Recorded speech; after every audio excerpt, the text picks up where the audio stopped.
They took my seat at the deacon's table. They took my key to the church office. They took my name off the newsletter.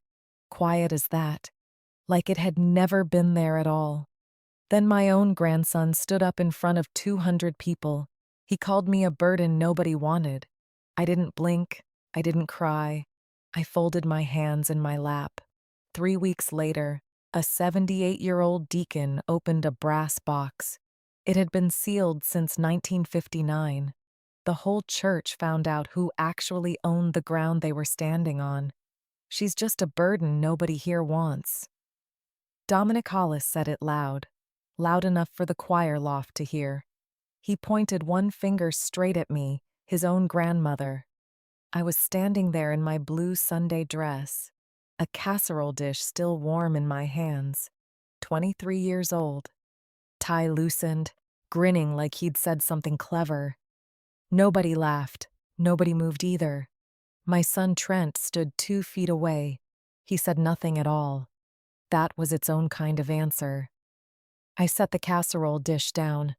I did not raise my voice. I never had to. 3 weeks later, I started making phone calls. Nobody in that room would have expected me to know how to make them. Let me take you back. Back to the Sunday it started. Marston, Georgia sits 2 hours east of Atlanta, the kind of town where the population sign says 3,900 and something. Has for 30 years. Nobody bothers updating it. Greater Hope Missionary Baptist Church stands on the corner of Pelham Street, in the Boggs Hill neighborhood. That was the only ground Black families in Marston were ever allowed to buy, back when my husband Walter was a young man. Laying brick for a living? Walter built that church himself. In 1958 and 1959, the county turned down our building permit 3 times for land any closer to downtown. He mixed the mortar. He set every course by hand. I was 22, newly married. I carried water to him on the scaffolding, in a glass jug wrapped in a wet rag to keep it cool. I had sung alto in that choir for 40 years. I had kept the church's books since 1994, every dollar, every light bill, every roof repair, by hand, in a ledger. The old bookkeeper's eyesight had finally given out. Nobody else wanted the job. I wanted it. I liked numbers. Numbers didn't lie to me. They didn't change what they said depending on who was listening. That Sunday started like any other. Service ran long. Reverend Ellis got to preaching about Ruth and didn't want to let it go. By the time the fellowship hall opened, my feet already ached. I'd made my chicken and dressing, same recipe my mother taught me 60 years ago. Set it next to Sister Odom's greens and Deacon Pruitt's wife's cornbread. Dominic came in with his father, both dressed sharper than usual. A man I didn't recognize trailed a step behind them. Gray suit, the kind that costs more than my monthly Social Security check. Blonde hair going gray at the temples. The tan you don't get from working outside. "That's Mr. Ashcroft," Trent said. Low, so only I could hear. "He's with a development group out of Atlanta. Don't worry about it, Mama. Don't worry about it, Mama." I'd heard that 100 times over the years, usually right before something I should have worried about. I watched Palmer Ashcroft work the room, complimenting cornbread he probably wouldn't touch, asking Deacon Pruitt about the church's history, notepad expression on his face, cataloging something for later. He looked at me exactly once. Trent introduced me as my mother. She does some of our books. Ashcroft gave the polite, distracted nod you give the help. I let it go. I'd let a great many things go in 67 years. Mostly I'd been right to. It was after the plates were mostly cleared, after the little ones ran off to the churchyard. Dominic had 2 cups of sweet tea, strong enough to stand a spoon in. He was loose with it, laughing too easy at something about me still using a paper ledger like it's 1985. "She's just a burden nobody here wants," Dominic said, grinning, pointing right at me. Grandma still doing math with a pencil while the rest of the world uses a phone. Somebody ought to just retire her for real. A few people laughed, the nervous kind. Sister Odom's smile went tight at the corners. Deacon Pruitt, 78, sitting near the coffee urn, went very still. I set the casserole dish down. I looked at my grandson a long moment, long enough the laughter died all on its own, the way a fire does when you stop feeding it air. I did not answer him. I picked up a rag, wiped down the folding table, carried my empty dish to the kitchen. If my hands shook a little on the way, nobody was close enough to see it. Trent didn't apologize for his son, didn't correct him. He picked his conversation back up with Ashcroft. Something about projected valuations, a timeline that works for everybody. I heard enough of it drifting across the room. Whatever this was, it had already been decided somewhere I hadn't been invited. I had raised that boy's father, worked double shifts at the county hospital laundry for 11 years after Walter passed, so Trent could go to community college instead of the mill. I'd co-signed his first car loan, watched 3 of his marriages come and go, forgiven every overdue rent check he'd ever asked me to cover. I did not need Dominic to remind me what a burden felt like. I'd been carrying one, quietly, my entire adult life. I'd simply never let anyone see the weight of it. None of them understood. Not Dominic with his sweet tea, not Trent with his projected valuations, not the man in the gray suit. I had been squaring numbers to the penny for 30 years. Numbers, unlike grandsons, always eventually told you the truth. I drove home that evening, windows down because the AC never worked right. Past the water tower, letters faded almost to nothing. Past the feed store, past the Baptist cemetery where Walter had been resting since 1999. I didn't cry at the stop sign on Pelham Street, though I sat there a moment longer than I needed to. At my kitchen table that night, under the yellow bulb, I did what I always did on a Sunday, pulled my ledger. The same spiral-bound composition book I'd used for 30 years. Reconciled the week's offering against the deposit slip, penny by penny. $1,412 in the plate, $1,412 on the slip. It balanced. It always balanced. But that night, something didn't sit right. A transfer, $11,000, out of the building fund, dated 2 weeks earlier, coded simply consulting property, no board vote next to it, no invoice attached, just $11,000 gone. Trent's initials next to the entry. I sat with that a long while, coffee going cold at my elbow, the ceiling fan ticking overhead, same as it had since Walter installed it in 1974. I thought about the man in the gray suit, projected valuations, my grandson calling me a burden in front of 200 people who'd known me their whole lives, my son standing there, letting it happen, both things landing the very same week. I was not a woman who jumped to conclusions. I was a woman who checked her work. So the next morning, a Monday, I put on my good flat shoes, the ones with the cushioned sole. I drove myself to the Wilkes County Recorder of Deeds office, a squat brick building 3 blocks off the courthouse square. I did not tell Trent where I was going. I did not tell Dominic.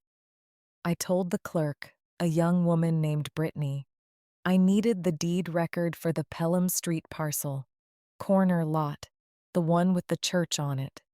You got a parcel number, ma'am? Brittany asked, not unkindly. Just busy. I didn't have a parcel number memorized. What I had was a memory. 67 years old, sharp as a tack. Walter sitting at this same kitchen table back in 1959, signing papers with a fountain pen he'd saved 2 months to buy, saying, quiet, almost lost under the radio, Geneva, they can take the pews if they ever try. But the corner stays ours. I hadn't known what he meant. Not then. I was 22 and thinking mostly about supper. I was 67 now.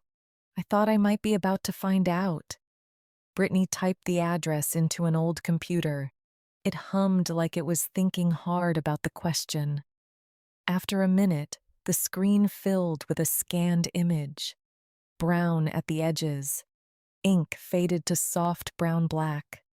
I leaned in, reading glasses sliding down my nose.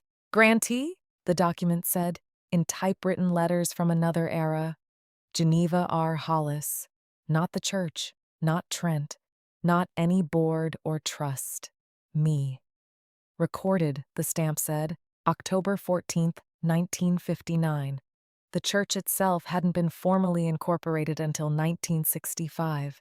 I knew that from 30 years of keeping its books, which meant the ground Walter built on had sat in my name, alone, for 6 years before the church even legally existed. You want a certified copy of that, ma'am? Brittany asked. I was 67 years old. A woman just called a burden in front of her entire church. I looked up from a 65-year-old document. My husband's careful signature, notarized at the bottom. Something crossed my face that was almost a smile. Yes, I said. I believe I do. Brittany printed the certified copy. Heavy paper, raised county seal. Charged me $8. I paid in exact change, the way I paid for everything. Folded the paper into my purse next to my reading glasses. I did not go home. I drove straight to Deacon Earl Pruitt's house on Cypress Street, a small brick ranch, a hand-painted birdhouse in the yard, the year his wife passed. Pruitt answered the door in his church clothes. Even on a Monday, something in his face said he already knew this wasn't a social call. Geneva, he said, come on in out of that heat. I sat at his kitchen table, the deed still folded in my purse. I asked the question I'd been carrying since the county office. Earl, did Walter ever say anything to you about the corner? About who held the deed? Pruitt was quiet a long moment. He'd known Walter since they were both 25, laying brick together for a white contractor in Augusta. Half what he paid his white crew for the same work. Pruitt had stood up best man at Walter's and my wedding. He'd helped mix the very first batch of mortar. He did, Pruitt said finally. More than said it. He made me promise.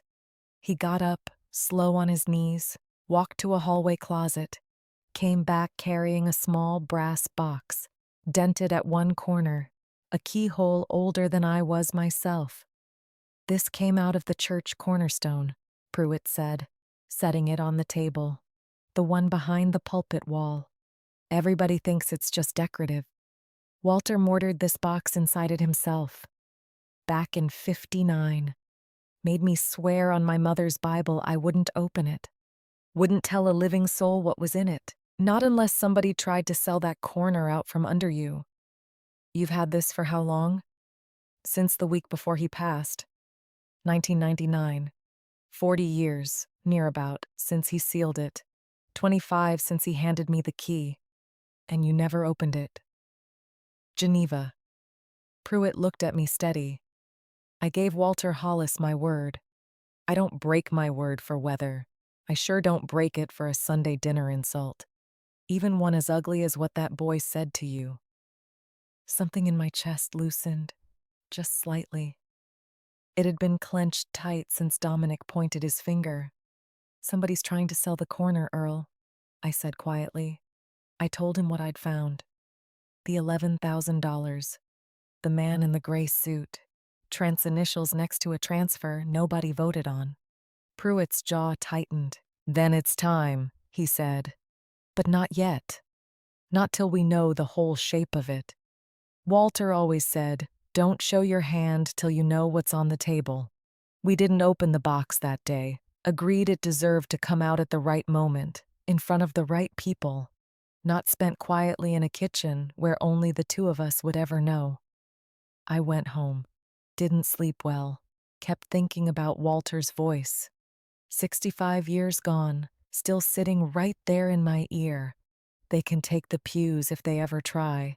but the corner stays ours.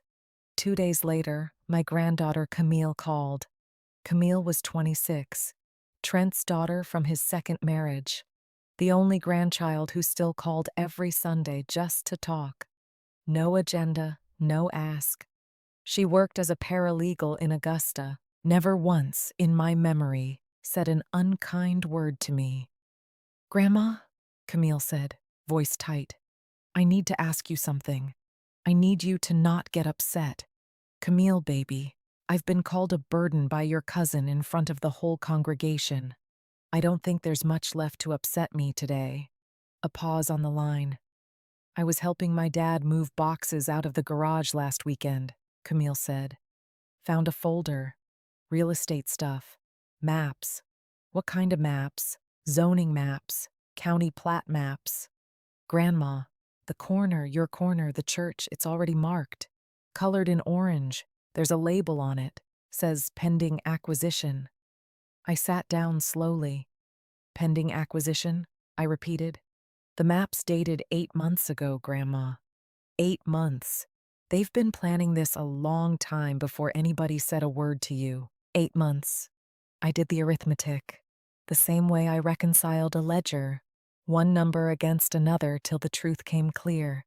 8 months ago was before Dominic's engagement party, before Trent ever said the word development in my hearing, before any of them had looked at me twice across a Sunday dinner table. They had been planning to take my corner and my church for the better part of a year, quietly, behind closed doors, while I rolled coins and reconciled the offering to the penny. "Thank you for telling me, baby," I said. My voice, for the first time in 3 weeks, had steel woven through the softness. "You did the right thing. Grandma, what are you going to do?" "What I always do," I said. "I'm going to get it in writing." The following week, I drove to Augusta myself, to the county recorder's satellite office, requested a full title history on the parcel, going back to the original 1959 recording, paid the fee, waited the 4 business days. When the packet came back, I sat at my kitchen table and read every page, twice, the way I'd read every church ledger twice before closing the books on a Sunday. The title was clean. 65 years, one owner, me. Never transferred, never encumbered, never touched by anyone but me. I also requested quietly, through a title company Camille recommended, a preliminary report on Ashcroft's firm. It came back 2 weeks later. A letter of intent on file, dated 4 months earlier. Between Ashcroft's firm and something called Greater Hope Development Partners LLC, an entity I had never heard of, registered to an address that turned out to be Trent's own house. Trent had formed a company. Trent had signed a letter of intent to sell church land he did not own to a development firm run by a man named Palmer Ashcroft. I crossed paths with him again 2 weeks later. He looked right past me at the property survey, like I was standing there to hold his coffee. "Ma'am, if you could just step back a touch," Ashcroft said, pleasant as anything. The county surveyor ran his tape measure across ground my husband bought 65 years before Ashcroft was born. "I imagine you are," I said, and stepped back exactly as far as I'd been asked. No farther. I'd learned a long time ago. The men who assumed the least about me were always, eventually, the ones with the most to lose. Trent, standing a few feet away with a folder of his own, didn't correct Ashcroft's assumption either. He let the man believe his mother was nobody in particular, church staff at best, an old woman doing some of the books, easily managed, soon to be managed right out of the way. I let him believe it too. I had learned over 67 years that the loudest room was rarely where the real decision got made. This time, the real decision was going to get made quietly, in a brass box that had waited 40 years to be opened. On a Sunday morning, nobody but me and Earl Pruitt had any idea was coming. Wednesday choir rehearsal came 2 days after I first read that transfer entry. I almost didn't go, tired in a way that had settled deep in my bones. But I hadn't missed a Wednesday rehearsal in longer than I could remember. Not through Walter's illness, not through my own pneumonia in 2011.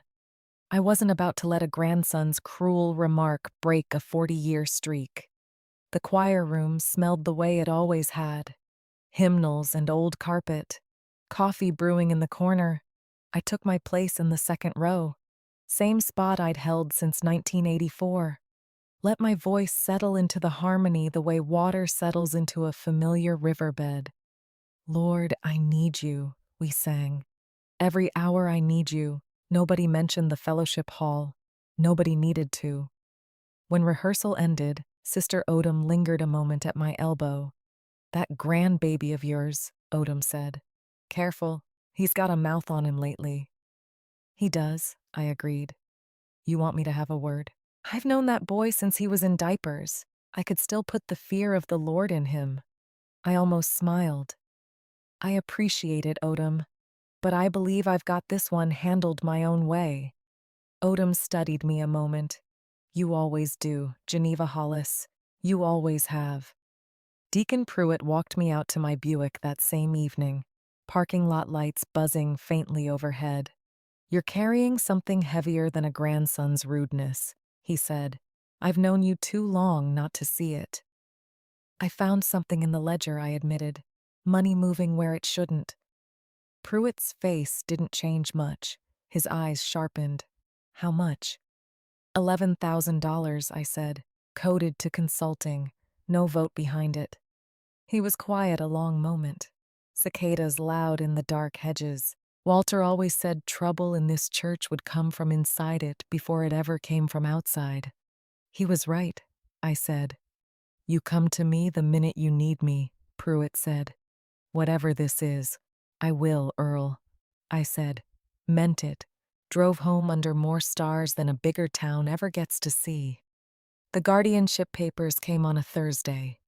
A process server, a heavy-set young man in a polo shirt, knocked on my door at 11 in the morning, handed me a manila envelope, the Wilkes County Superior Court seal printed across the top.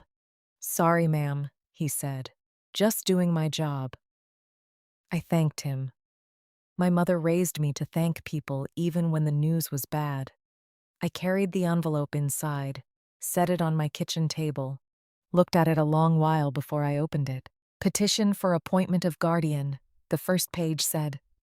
Filed by Trent Hollis, concerned son, on behalf of Geneva R.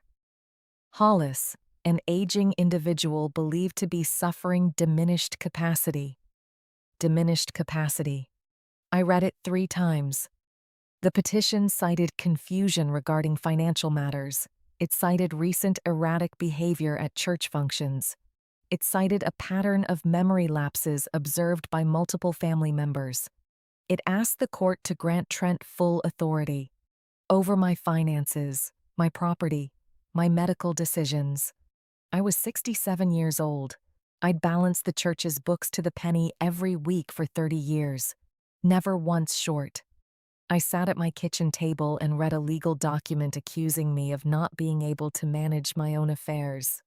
I did not cry. I'd cried enough after Walter passed in 1999. Made myself a promise back then. Save the tears for things that deserved them. This did not. I called Camille first. He filed guardianship papers, I said. Read her the language. Grandma, that's insane. You do the church's books better than half the CPAs in this county. I know it, I said. But a judge doesn't know it, not unless somebody tells him. That's the part your father's counting on. What do you need me to do? Keep being exactly the granddaughter you've always been, I said. And don't tell your father you told me about that map. The very next morning, I drove to the church office. The lock had been changed. My key, the one I'd carried 30 years, didn't turn at all. Trent was standing in the hallway, like he'd been waiting. Mama, he said, something almost gentle in his voice. The gentle men use when they've convinced themselves they're doing something for your own good. We just think, with everything going on, it's better if somebody else handles the books for a while. Just till things settle. Things being the guardianship petition you filed against your own mother, I said. Quiet as ever. Trent's jaw worked. That's just precautionary, in case the stress gets to be too much for you. Trent. I looked at my son. Really looked at him. The way I used to when he was 7 and had done something wrong and was working up the nerve to lie about it. I balanced $1,412 to the penny 3 weeks ago. The same Sunday your son called me a burden. I balanced it again the week after, and the week after that. Ask anybody on that board if my numbers have ever once been wrong in 30 years. This isn't about the numbers. No, I agreed. It's about $11,000 of building fund money coded to consulting. Your initials next to it. No board vote behind it. It's about a letter of intent you signed 4 months ago, through a company registered at your own house, promising land that was never yours to promise. It's about a debt you owe somebody in Atlanta, one you can't cover unless this corner gets sold out from under this church. The color left Trent's face by degrees, the way it does when a man realizes the ground he thought was solid has been hollow a while. Mama, I don't know what you think you found, but you're confused. Am I? I said. Nothing raised in my voice. Nothing that would have carried past the two of us. I don't get loud, Trent. I get it in writing, and I have got quite a lot of writing. I didn't tell him about the deed, didn't tell him about the box, didn't tell him about Pruitt, didn't tell him about the 65-year-old signature, the one that meant every plan he'd built rested on ground he never owned. I let him believe, a little longer, that what I'd found was numbers and suspicion, the kind a lawyer could talk a judge out of.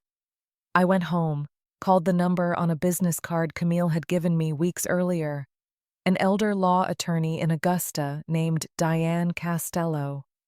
Diane listened to the whole story, unhurried. When I finished, Diane was quiet a moment.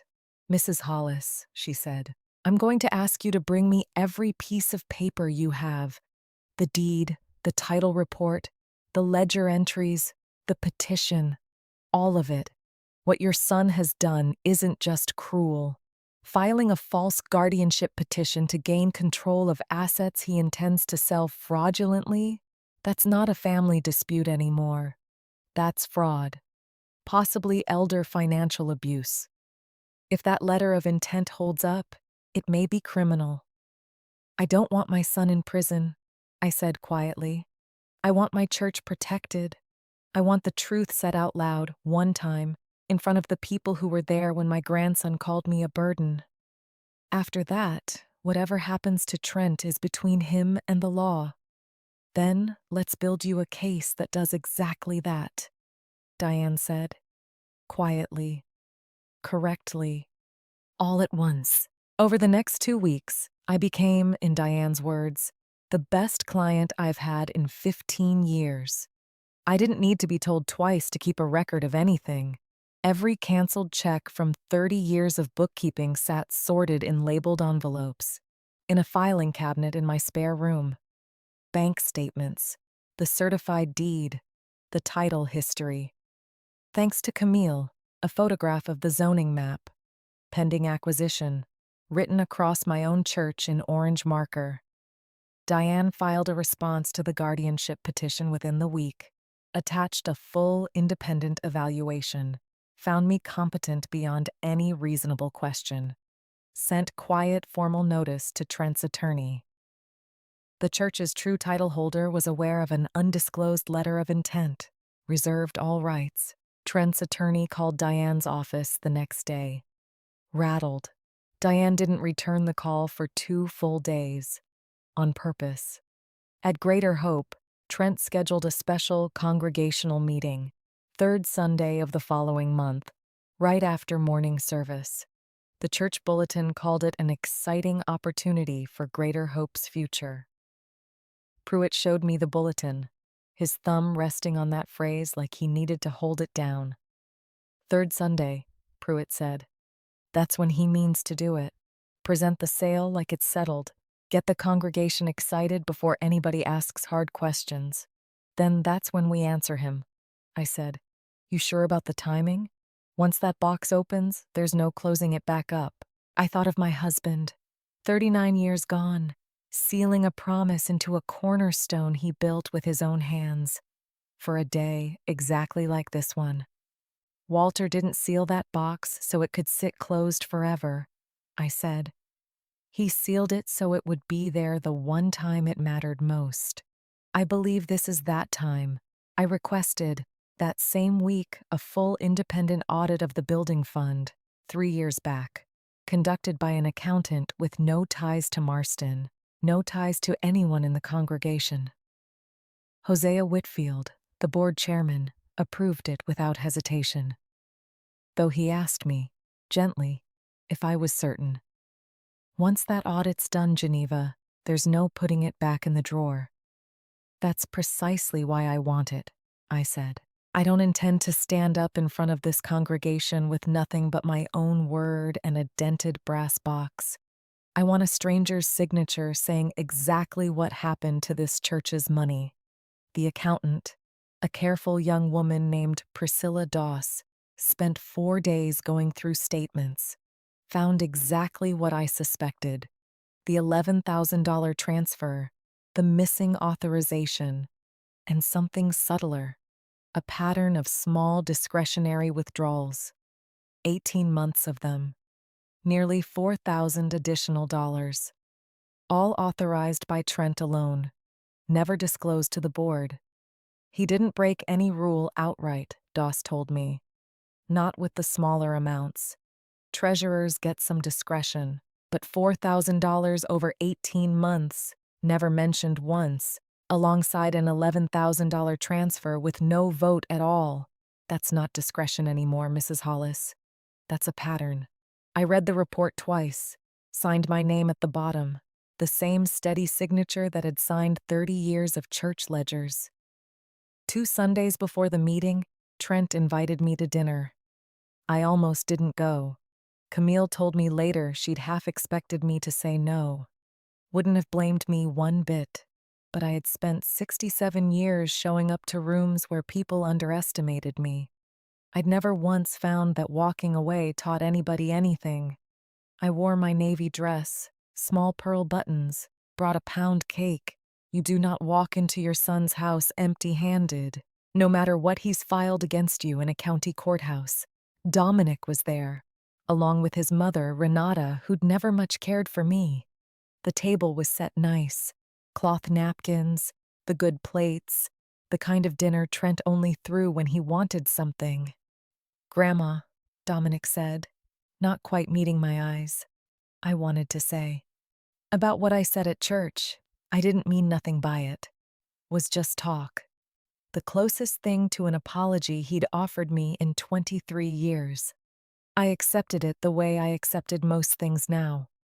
A small nod. No further comment. An apology that arrives 2 weeks after a guardianship petition isn't really an apology. It's a maneuver. I had gotten good, fast, at telling them apart. "Thank you, Dominic," I said. "Pass the greens." It was over dessert that Trent brought it around.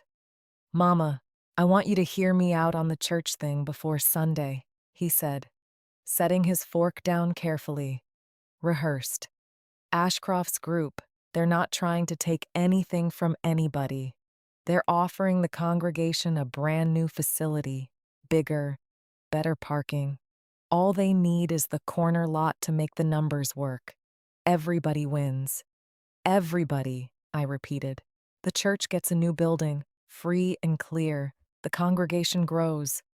Honestly, Mama, at your age, it might be a relief not to worry about upkeep on an old building. At my age, I said. You know what I mean. I know exactly what you mean, Trent. You've been telling me what you mean for 8 months now, though you never once used the words letter of intent to my face. The table went quiet. Renata's fork stopped halfway to her mouth. I don't know what you're talking about, Trent said. His voice had lost some of its rehearsed calm. I think you do, I said. The same way you know what $11,000 looks like, coded to consulting, on a ledger nobody thought I'd check. I've checked that ledger every week for 30 years, Trent. I was checking it the very week your son called me a burden. I have not stopped since. Mama, this is exactly the kind of confusion the doctors are worried about. There is no doctor, I said. Something in my voice sharpened, just slightly. There is no doctor who has examined me, Trent, and you know it. The independent evaluation my attorney filed with the court says exactly that. In writing, a licensed physician's signature on it. Your attorney. Diane Costello, I said. You'll be hearing from her office again soon, I expect. Renata set her napkin down. Trent, what is she talking about? Nothing, Trent said quickly. It's nothing. Mama's just upset. I am not upset, I said, and meant it. I am informed. There's a considerable difference. I'd encourage you to learn it before Sunday. I thanked Renata for the meal, told Dominic I hoped his apology was sincere, because sincerity was worth practicing. Let myself out. Left the pound cake behind on the counter. Some gifts you give and some you take back. I'd decided this one could stay. There was a moment, 3 days before the guardianship petition arrived, that I returned to often afterward. I never spoke of it aloud. Not until Camille asked me, nearly a year later, when exactly I'd first known something had gone wrong. It was a Tuesday evening. I had stopped by Trent's house, dropping off a casserole for Renata, under the weather with a summer cold. I found the garage door open, Trent inside sorting through file boxes, the particular urgency of a man looking for something, afraid somebody else might find it first. He hadn't heard me pull up. I stood in the driveway a moment, casserole dish against my hip, watched my son mutter to himself over an open folder, watched him glance twice toward the street, like he expected to be caught. Something in my chest went quiet and still and certain. Some old instinct, sharpened by 30 years of catching discrepancies before anyone else noticed. I didn't say anything that evening. Set the casserole on the porch step, knocked twice, drove home. It was weeks later, once Camille mentioned the zoning map, that I understood exactly what I'd watched my son hide from me. In plain sight. I think I knew before I had a single piece of proof. I told Camille, the two of us shelling peas on the back porch, a year later. A mother knows when her child is hiding something, baby. She may not know what, not right away, but she knows the shape of it, the way you know a storm's coming before the first drop falls. Why didn't you say something to him then? Camille asked. Confront him early? I considered it a long moment, my hands never stopping their steady work over the bowl of peas. Because I didn't have the proof yet, I said. Confronting a man with a feeling instead of a fact only teaches him to hide his tracks better. I learned that keeping this church's books, you don't accuse anybody of anything until you can put the number in front of them. Feelings can be argued with, numbers can't. That's a hard way to live, Camille said, waiting, watching, not saying anything. It is, I agreed, but it's harder to be wrong out loud, in front of people, about your own child. I'd rather wait a season and be right with proof in hand. I've spent a great deal of my life being underestimated, Camille. Patience is the one advantage it hands you back. In the days between the audit's completion and the Sunday meeting, I found myself thinking often about the first time Walter mentioned the corner to me, turning the memory over slower this time, noticing details I'd missed the first pass through it. I thought about the particular quiet in his voice that evening in 1957. Not fear exactly, something steadier. A man who'd already decided, long before he spoke it, exactly what kind of protection he meant to build. I thought, too, about my own mother, years before that, telling me as a young girl that a woman's name on paper was worth more than any promise spoken out loud. Paper doesn't change its mind. Paper doesn't die. Paper doesn't get talked out of what it says by a smooth voice and a rolled zoning map. I hadn't understood that lesson at 19. I understood it fully now, 67 years old. A certified deed spread flat in front of me. I thought about the 11 separate figures in Priscilla Doss's audit, how each one, alone, might have looked like an accident, a lapse, an overreach any treasurer might make under pressure. It was only together, laid end to end, that the pattern showed itself. That was the power of a ledger, I had always believed. One number tells you very little. A column of them, read start to finish, tells you everything. I spent one whole evening that week with nothing but the audit, page by page, matching every dollar Doss found against my own 30 years of memory, until I could recite the whole account without looking down at the paper at all.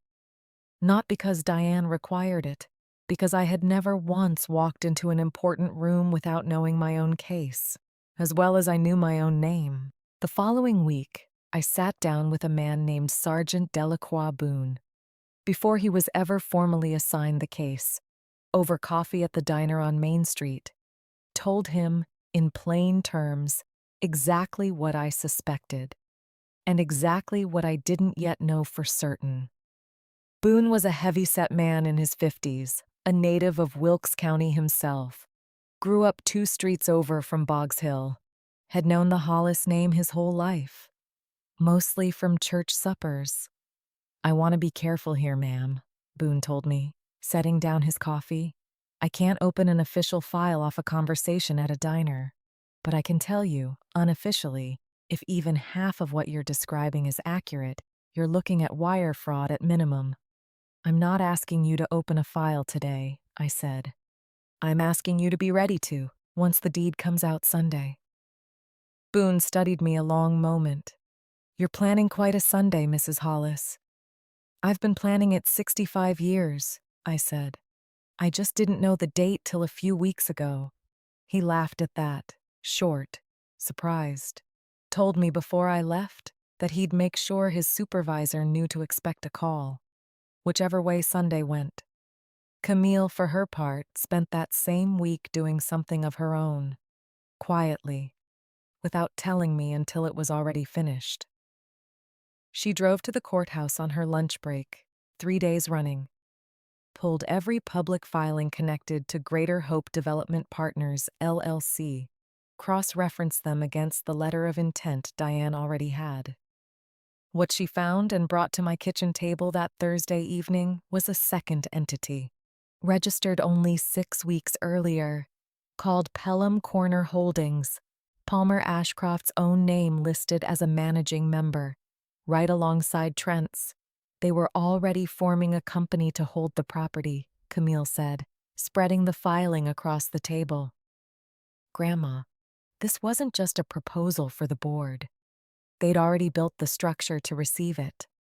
All that was missing was the vote." I read the filing twice, the way I read everything that mattered. Felt something harden in my chest that hadn't been there before. Not quite anger, something closer to a settled certainty. Whatever mercy I might have shown my son under different circumstances, this was no longer merely a family quarrel gone wrong. This was a plan, built carefully over months, by 2 grown men who never once imagined the old woman with the casserole dish might be standing in their way the whole time. "Does Diane know about this?" Camille asked. "She will by morning," I said, already reaching for the phone. Diane's reaction the next day was measured, unmistakably sharper than her usual professional calm. "Mrs. Hollis, this changes the timeline of everything," Diane said. "If they'd already formed a holding company before the congregation ever voted, that's not just fraud in the inducement. That's a coordinated scheme. Ashcroft's firm is exposed right alongside your son. I don't especially care what happens to Mr. Ashcroft, I said, but I imagine the congregation will want to know how far along this was before anybody asked their permission. They will, Diane agreed. And Sunday, they're going to find out. The Thursday before the meeting, I attended my usual choir rehearsal. Standing in the second row, my familiar spot, I found I couldn't quite keep my mind on the hymn. Sister Odom noticed, the way Sister Odom noticed most things. Caught me afterward in the parking lot. "You're carrying something even heavier than usual tonight, Geneva," Odom said. "I can see it in your shoulders." "Sunday's going to be a long day, Odom," I said, the truest thing I felt able to say without saying everything. "Whatever it is," Odom said, taking both my hands the way she often did. "I want you to know this congregation loves you. Whatever Sunday brings. That's never been in question. Not for one day of the 30 years you've kept this church's books." I held on to that a long while, driving home. Turned it over the way I turned over every kindness anyone offered me. I had learned across 67 years that kindness offered freely was worth holding carefully. The way you hold on to anything rare enough that you can't be certain when it will come around again. I thought, too, that final week, about the particular weight of being the one who finally has to say the hard thing out loud. In a room full of people who love you. I'd watched other women in my life carry that weight before me, my own mother among them, standing up once at a deacon's meeting in the 1970s to say a hard, true thing about money gone missing, decades before I myself ever touched a church ledger. I remembered watching my mother's hands shake slightly at the podium, even as her voice never once wavered. Some things only get said once you've decided the cost of staying quiet is higher than the cost of speaking, my mother told me afterward, the two of us washing dishes at the kitchen sink. "You'll know the day it happens to you, Geneva. And when it does, you say it plain. You say it once. You let the truth do the rest of the work." I had been perhaps 25 when my mother said that, newly married, not yet understanding how completely those words would come to define the whole shape of my own life. 4 decades later, standing at the edge of a Sunday morning that would ask exactly the same thing of me, I drove past my mother's old house on the way home from rehearsal that Thursday, a small clapboard place 2 streets over, passed to a young family from Macon years ago. I slowed the car just slightly, the way I always did, not stopping, just acknowledging the particular respect a person pays to the ground where they first learned who they intended to become. In the days right after the guardianship petition arrived, I did what I always did when trouble showed up uninvited. I made a list, sat at my kitchen table, the manila envelope still open, wrote every dollar figure I could account for. Fear loses most of its power, I'd learned, the moment you put a number on it. $11,000, missing from the building fund, coded to consulting. $400 a month, the amount Trent quietly stopped putting toward his own son's college fund. The same season he started meeting with Ashcroft's people, $62,000, the balance on the personal loan he'd taken against the Pelham Street parcel. Spent, Diane's investigator confirmed, on a down payment for a second property near Augusta. $19,000, earnest money Ashcroft's firm wired Trent directly, outside any formal escrow. A very bad sign for everyone except the person cashing the check, Diane called it. $400,000. That was the appraised value of the corner itself. Once the assessor counted both the church parcel and a second adjacent lot Walter had also quietly bought, back in 1961. A second deed I hadn't even known to look for. Diane's title search turned it up. $400,000. I sat with that a long while. The evening Diane read it to me over the phone. That corner is worth $400,000, I repeated. Conservatively, Diane said. Ashcroft's firm doesn't spend 8 months and 19,000 in earnest money chasing property they don't think is worth considerably more. Walter paid $1,100 for that ground in 1959, I said. I remember him telling me the figure. 2 years, saved up, laying brick 6 days a week.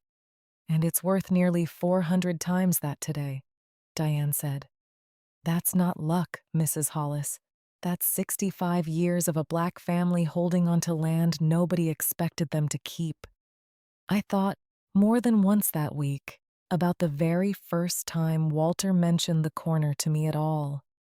I'd been 22, newly married, standing in the kitchen of the small rented house we shared before the corner ever came into our lives. Walter came home one evening with a rolled paper under his arm. A look on his face I'd never quite seen before. Somewhere between fear and fierce determination. I found us some ground, he told me. Unrolled the paper across the table, a rough survey of the Pelham Street corner, back when it was just an overgrown lot with a stand of pines at the back edge. Man selling it wants $1,100. I've got 400 saved. I'll have the rest inside 2 years if I take on Saturday work. $1,100, I'd said, doing the arithmetic against what we earned, which wasn't very much in 1957. Walter, that's every dime we don't spend on rent. I know it, he said. But they won't let us build anywhere closer to town. This is the only ground in Marston a man like me is allowed to buy outright. I intend to buy it. I intend for it to be ours. Truly ours. Not rented, not borrowed. I'd asked him, that evening, why the deed needed to go in my name alone. Not both our names, the way most married couples held property. Walter was quiet a long moment. When he answered, his voice carried a weight I didn't fully understand for 65 years. A man in my line of work takes risks, Geneva, he said. Falls off scaffolding, gets hurt on a job with no insurance behind it, gets blamed for things that aren't his fault by a contractor who doesn't think a black man's word carries much weight in a courtroom. If anything ever happened to me, I don't want this ground tangled up in my debts, my name, my risks. I want it to be yours, clean, no matter what comes. That way, whatever this world does to me, it can't touch what I built for you. I'd cried a little that evening, not from sadness, from the particular ache of being loved that carefully, by a man who'd thought that far ahead on my behalf. It took Walter 2 years and 4 months to save the rest, working Saturdays for a contractor in Augusta, paid him considerably less than his white counterparts for the same work. Walter mentioned it once, flatly, the way a man mentions weather he stopped expecting to change. He closed on the corner in October of 1959, broke ground on the sanctuary that spring, laid every course of brick with his own 2 hands, refused help from anyone who offered. I remembered carrying water to him that whole first summer, the particular pride in his face each evening, the walls rising another course higher. I'd thought, even then, young and not fully understanding it, I'd married a man who intended to leave something behind him, something nobody could ever take. The Saturday before the meeting, I did something I hadn't done since Walter's funeral. Drove to the cemetery alone, sat on the little stone bench beside his grave, the better part of an hour. Georgia heat pressing down through my good hat, a jar of zinnias set against his headstone. I found it, Walter, I said out loud, to nobody but the cicadas. The corner. I understand now what you meant. All those years ago, about the pews and the corner. Wish you'd have just told me plain. Would have saved me a world of confusion these last few weeks. I sat with that a while longer. Our grandson called me a burden, I said finally. in front of the whole church. Trent let him say it, didn't say a word back. I imagine you'd have had something to say about that. The cicadas kept on, indifferent. Tomorrow, I said, standing, brushing the grass from my skirt, I'm going to do what you always told me to do. Let the numbers speak. I just wish you were there to see their faces. That same evening, I drove to Trent's house, unannounced, sat with him alone on his porch, the better part of an hour. Neither of us mentioning the meeting scheduled for the next morning. Both aware, I suspected, that this might be one of our last ordinary conversations before everything changed. We talked about small things.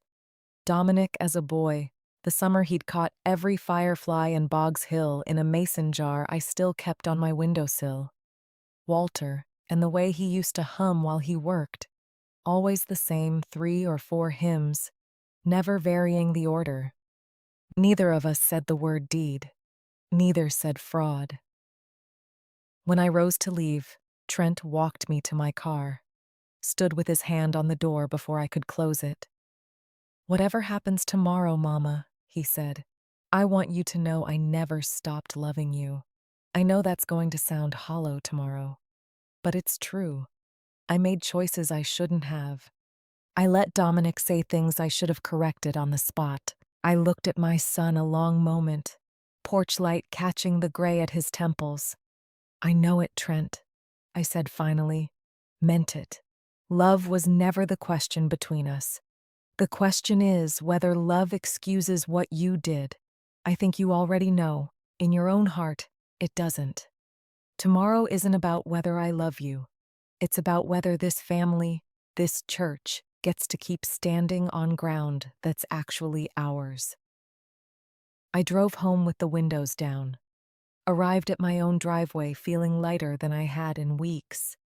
Not because anything was resolved, because I'd said finally out loud to the one person who most needed to hear it, exactly where I stood. Earl Pruitt had his own quiet vigil that final week. I only learned the full details much later. He drove out to the church one evening after choir rehearsal, let himself into the darkened sanctuary with the key he'd carried for decades, sat a while in the front pew, alone, the brass box resting in his lap. He thought about Walter often that week, the young man he'd known 65 years ago, mixing mortar with a determination Pruitt had never seen in anyone since. He thought about the promise he'd made at Walter's bedside in the final week of his life, a promise he'd now carried, faithfully, silently, for a full quarter century. Walter's voice was already thin with illness by then, but his mind stayed sharp as ever. I want you to know, he'd told him, I'm not asking you to keep this a secret out of shame, Earl. I'm asking because some protections only work if nobody knows they exist. Not until the exact day they're needed. The moment people know a thing is guarded, they start looking for ways around the guard. Better they never know at all. Until the day it matters. Pruitt had asked him that same evening how he'd know when the day had come. You'll know, Walter said. It won't be subtle. Somebody will try to take what was never theirs, right out in the open, thinking nobody's watching close enough to stop them. That's when you open it. Not before. Sitting alone in the sanctuary that final week, Pruitt found himself grateful the moment had finally arrived. Not because he welcomed the pain it would cause the family, because he'd carried the weight of that promise so long, quietly, that setting it down at last felt like its own kind of relief. The particular relief of a man finally allowed to finish a job he started decades before. He locked the sanctuary back up that night, drove home under the same wide Georgia sky. Slept, he told me later, more soundly than he had in months. The week the audit results came back, Diane drove out from Augusta herself, walked me through every finding in person, sat at the same kitchen table where so much of this had already unfolded, spread Priscilla Doss's report alongside the certified deed and the county title history. three pieces of the same puzzle finally coming together. I want to make sure you understand something clearly before Sunday, Diane said. Once Deacon Pruitt reads that deed aloud, there's no scenario where Trent walks away from this without consequences, even if some part of you wants to protect him from all of it.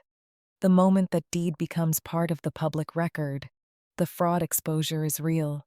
The bank will find out. The DA's office may get involved, given the dollar amounts. I need you to be at peace with that before we walk into that sanctuary. I sat with the question a long moment, hands folded on the table, the same way they'd been folded the night Dominic first called me a burden. I've thought about that more than you know, Diane, I said finally. I raised that boy, covered his mistakes more times across 45 years than I could count on both hands. I want you to understand, I take no pleasure in what's coming for him, but I have spent 67 years being the person in this family who absorbs the cost of everybody else's poor decisions, quietly, without complaint, because that's what a mother does. That's what love asks of you. I am not willing to keep absorbing it anymore, not when the cost is my husband's church, not when absorbing it means letting my own grandson believe, even for one more day, that calling his grandmother a burden carries no consequence at all. That's not cruelty, Mrs. Hollis, Diane said. That's a boundary. There's a real difference. I know it now, I said. Took me the better part of 67 years to learn the difference myself. Diane gathered her papers, paused at the door. One more thing. I've been doing this work 15 years. Elder law, family disputes, guardianship cases. Most of my clients come to me frightened, overwhelmed, uncertain whether they even have the right to fight back against their own children. I want you to know, whatever happens Sunday, you've already done something remarkable. You didn't wait for someone else to rescue you. You built your own case, brick by brick, the same patient way your husband built that sanctuary. That's not something everyone in your position manages. I walked her to the door, thanked her, stood a while on my own porch after Diane's car pulled away, watching the evening settle gold and quiet over Boggs Hill, thinking how strange it was. The hardest year of my adult life had also, in its own way, been the year of something else, too. The year I finally understood the full shape of my own strength. Camille called that same evening, as she did most evenings that week, checking in without ever quite saying so directly that she was worried about her grandmother carrying so much alone. Diane came by today, I told her, walked me through the whole audit. It's worse than I thought, baby. Nearly $15,000 all told, once you add the small withdrawals to the big transfer. $15,000, Camille repeated. Grandma, that's not a mistake. That's not even really a scheme. That's just theft. I know it, I said quietly. I've known my son was capable of poor judgment his whole life. I never believed, until these last few months, that he was capable of this. Are you scared? For Sunday, I mean. I considered the question honestly. Not scared the way you might think. I'm not scared of the room, or of standing up in front of 200 people, or even of what happens to your father afterward. What frightens me a little, if I'm honest, is standing there and finally, after 65 years, letting people see exactly how much I've been carrying. I've spent my whole life being the quiet one, the steady one, the one nobody worries over because she never seems to need worrying over. Sunday, that's going to change, whether I want it to or not. Grandma, Camille said, I think you're going to find out that room has been worrying over you a lot longer than you ever let yourself notice. They just never had a reason to say so out loud. I thought about that long after I hung up the phone, sitting alone at my kitchen table under the same yellow bulb that had lit 30 years of church ledgers. Found, turning it over the careful way I turned over every number that ever crossed my desk, that my granddaughter might very well be right. The final days before the meeting passed in a strange, suspended quiet. The particular hush that settles over a household before a wedding or a funeral. Ordinary tasks carrying an extra weight, simply because everyone involved knows what's coming just beyond them. I kept the Wednesday meal ministry running as always, fed my 40 regulars off my careful spiral notebook budget, sang alto at rehearsal, drove past the cemetery most evenings on my way home, just to sit with Walter a few minutes, though I didn't always speak aloud. Diane Costello spent that final week preparing something else too, quietly, a short written statement, drafted in plain legal language, laying out the sequence of events for the church board's official minutes, not to be read aloud unless needed, just in case. I don't expect we'll need it, Diane told me that Friday. But I've learned, doing this work 15 years, that a shocked room sometimes needs paper in front of them before they'll fully believe what they heard out loud, even from someone they trust. That sounds like good sense, I said. Bring it Sunday. I'd rather have it and not need it. Diane also fielded a call that week from Palmer Ashcroft's own attorney, a sharp young man out of Atlanta named Preston Kolb. He'd caught wind somehow that something unusual might be brewing. He wanted to know if there were title concerns, Diane told me, something almost amused in her voice. I told him his client would want to review the county's public deed records at his earliest convenience. You didn't tell him what he'd find. Didn't have to, Diane said. The records are public. If his firm had done its diligence 8 months ago, they'd have found it themselves. That's not my failure to correct. That's theirs. There's a lesson in that too, I said. For anybody paying attention, there usually is, Diane said. Most people just don't look hard enough to find it. That same week, Earl Pruitt made a trip he never told me about. Not until much later. He drove to the courthouse himself, alone. Sat the better part of an hour with the same clerk, Brittany, the one who'd helped me pull the first certified copy weeks before. I wanted to see it with my own eyes, Pruitt told her afterward. 65 years I carried that key. Never once looked inside the box myself. Trusted Walter's word the whole time. But some part of me needed to see the county's own record. Same as you did. Before I stood up and read it to 200 people. You never doubted it, I said. Not quite a question. No, Pruitt said. Never doubted Walter's word one day of my life. But doubt and certainty are two different animals, Geneva. A man can believe a thing with his whole heart and still want the paper in his own hands before he risks his name on it in public.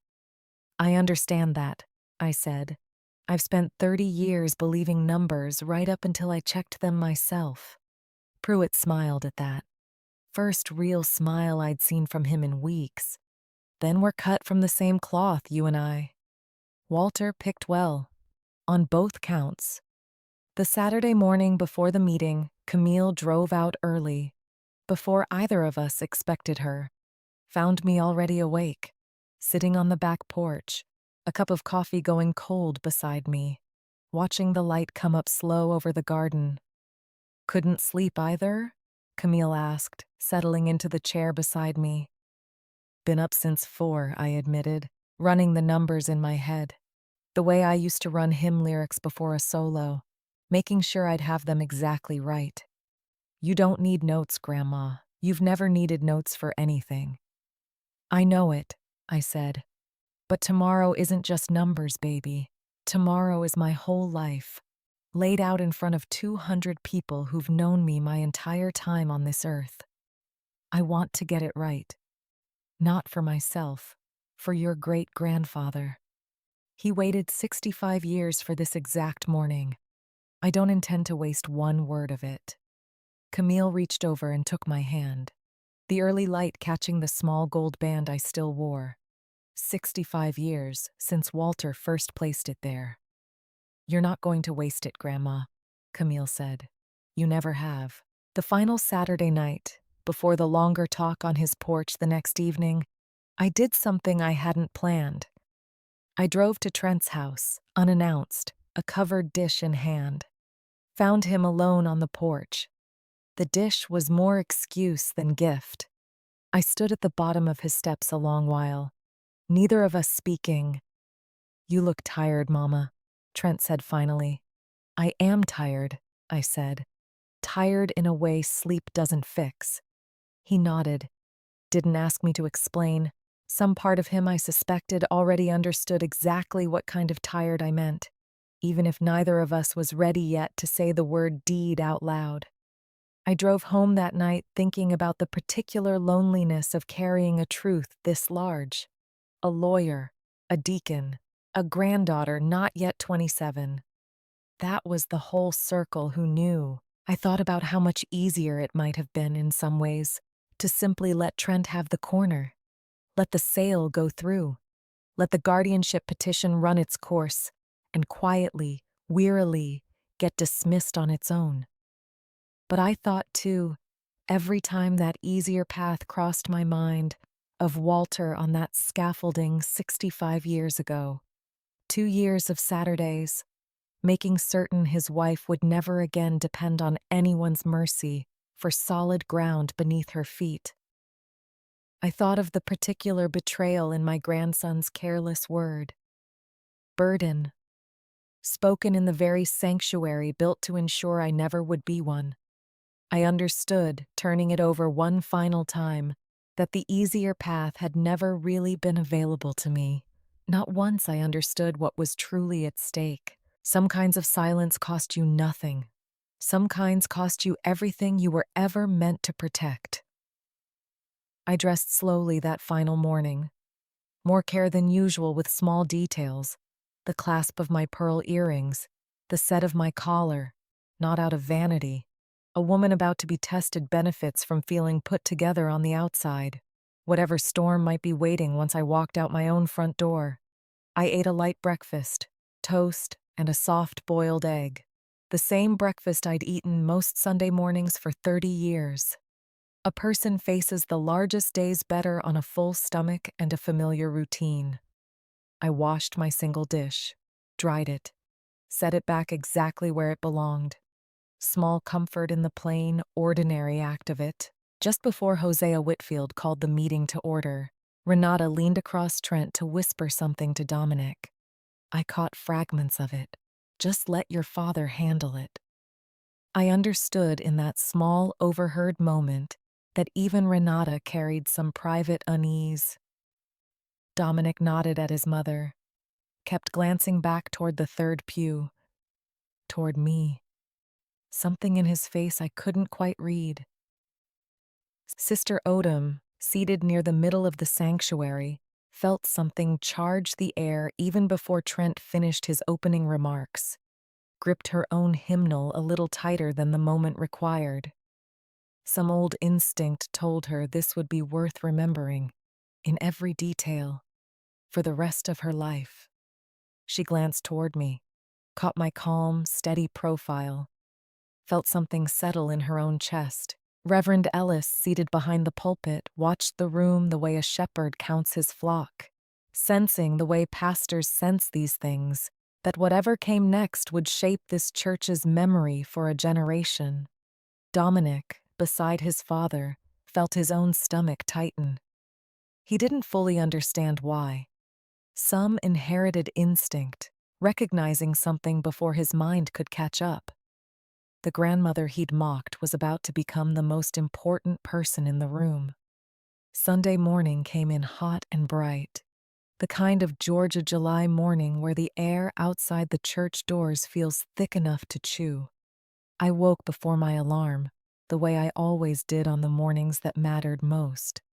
I rose, made coffee, sat at my kitchen table one final time with the certified deed spread flat in front of me, next to Diane's audit report, next to the copy of the zoning map. I read through all three once more, slowly, Not because I doubted a word of them, because a person ought to know her own case as well as she knows her own name. I dressed carefully. Navy dress, pearl buttons, good flat shoes, hair pinned the way I'd worn it to church every Sunday for decades. I looked at myself a long moment in the mirror by my front door, the same mirror Walter hung there in 1961.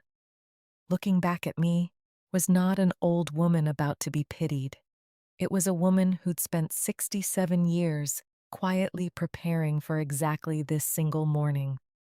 Earl Pruitt picked me up at 9, canvas tote bag already on the back seat. "You ready?" he asked. "I've been ready 65 years, Earl," I said. "I just didn't know it till a few weeks ago." We drove the short distance in comfortable silence, past the water tower, past the feed store, past the cemetery. I found myself wishing, just for a moment, that Walter could know exactly what I was about to do, though I suspected, in the quiet way I'd come to believe things since his passing, that he already did.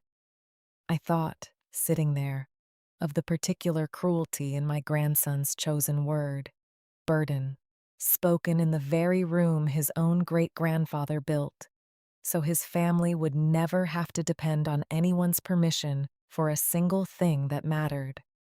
Walter had spent 2 years of Saturdays making certain his wife would never be a burden to anyone, would always have solid ground beneath her own 2 feet, and here was his great-grandson, 65 years later, calling that very woman a burden, without the faintest idea of the irony sitting inside his own words. The parking lot was fuller than usual, even for a special meeting Sunday. Cars lining both sides of Pelham Street. Word had traveled through Boggs Hill that whatever was happening at Greater Hope that morning, it was not going to be ordinary church business. Trent arrived 20 minutes later with Renata and Dominic, all three dressed sharper than usual. Palmer Ashcroft pulled in not long after, adjusted his tie in the rearview mirror before he climbed out. The particular vanity of a man who's already decided today is worth being photographed. Service began the way it always did, the opening hymn, Reverend Ellis's Welcome. For the first 20 minutes, I let myself simply be present in it. The choir's voices rising warm and familiar, fans some of the older members still carried out of habit, Sister Odom's perfume 2 pews back. Reverend Ellis preached shorter than usual, a brief message on faithfulness, Ruth gleaning in Boaz's field, taking only what was freely given, never demanding more than her due. I wondered whether he'd chosen that text on purpose. I never asked him. Dominic sat 2 pews ahead, beside his father, restless. He glanced back once, midway through the message, and caught my eye. Something flickered across his face. Not quite guilt, not quite worry. Something closer to unease, the kind that senses a reckoning without yet understanding its shape. Trent sat rigid beside his son, a folder on his knee, fingers tapping an anxious rhythm against its edge. When the benediction came, Reverend Ellis dismissed the congregation to reconvene for the special meeting. Children herded toward the nursery, older members finding seats with a clearer view of the pulpit. Hosea Whitfield had to gavel the room down twice before it settled. I stayed exactly where I was, 3rd pew, hands folded. Camille sat beside me, the folded zoning map envelope tucked in her purse, posture straight and alert, the way Walter himself used to sit. "You ready, Grandma?" Camille whispered. "I've been ready a long while, baby," I said. "Longer than either one of us has any true way of knowing." Whitfield gavelled the meeting to order. "Welcome to everyone," read a brief invocation asking for wisdom, a prayer that struck me, hearing it, as more prophetic than Whitfield likely intended. "We're here today to consider a proposal from our treasurer, Brother Trent Hollis, regarding the future of our church property," Whitfield said. "I'll ask Trent to present, then questions from the floor, then a vote," Per our bylaws. Trent rose, buttoned his jacket. The easy confidence he'd worn his entire adult life settled back over his shoulders like a coat he knew fit well. Family, he began. I want to talk to you today about the future of greater hope. He spoke for nearly 20 minutes. The aging roof. The parking, never adequate for Easter or Homecoming Sunday. He introduced Palmer Ashcroft, who stood, smiled at the room, and spoke about partnership and community investment and a state-of-the-art facility at no cost to the congregation. All we need, Trent said, bringing it home, is the corner lot, the building, the land it sits on, folded into the new development. In exchange, the congregation gets a brand new sanctuary, twice the size, fully paid, on a parcel 2 miles up Highway 22. Mr. Ashcroft's group has already secured it on our behalf. A murmur moved through the room, some excited, some uncertain. The sound 200 people make when asked to trust a decision already half made without them. We've done this in 6 other communities across the state, Ashcroft added, smooth, rehearsed. Every congregation told us afterward it was the best decision their board ever made.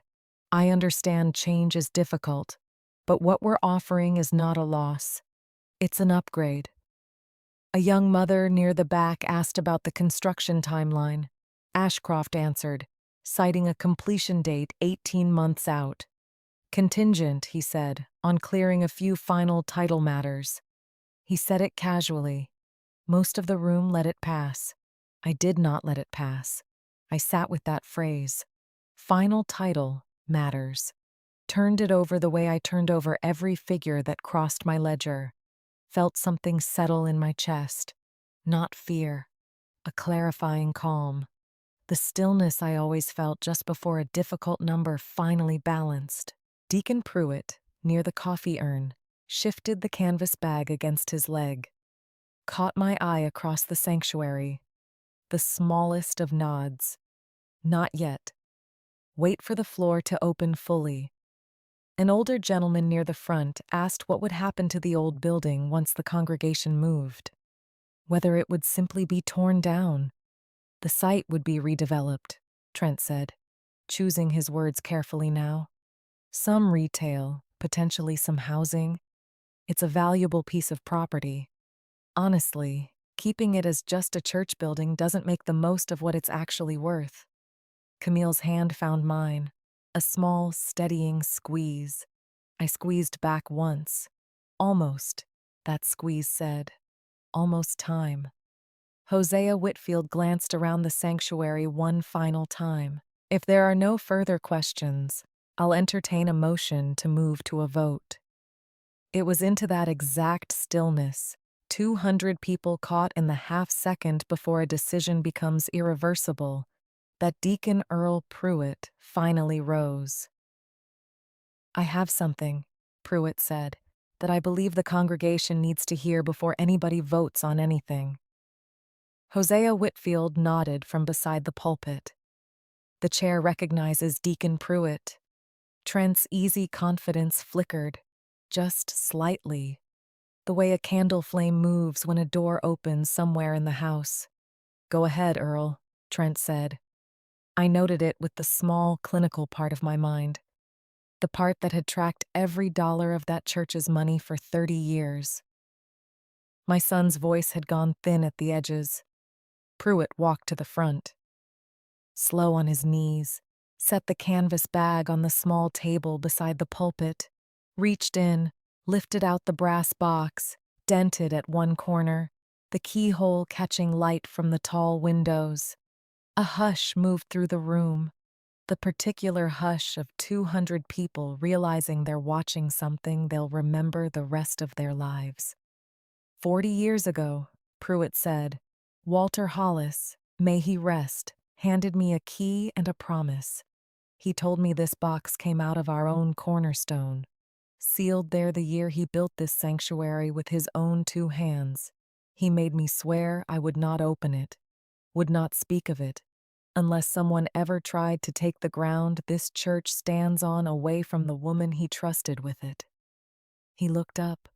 For the first time all morning, his eyes found mine. Steady, across the sanctuary. I believe that day has come. Palmer Ashcroft, still standing near the front, glanced at Trent, the beginning of real unease crossing his face. "Trent?" Ashcroft said. "Low, what is this?" Trent didn't answer. For once in a very long life of having something ready to say, he had nothing. Pruitt turned the small brass key, worn smooth from 40 years riding in his coat pocket. The lid gave with a soft click. It somehow carried to every corner of that quiet sanctuary. Inside, resting on top of a folded letter yellowed at the edges, was a single sheet of paper. Protected all these decades in a plastic sleeve Walter must have sealed by hand. Pruitt lifted it out carefully.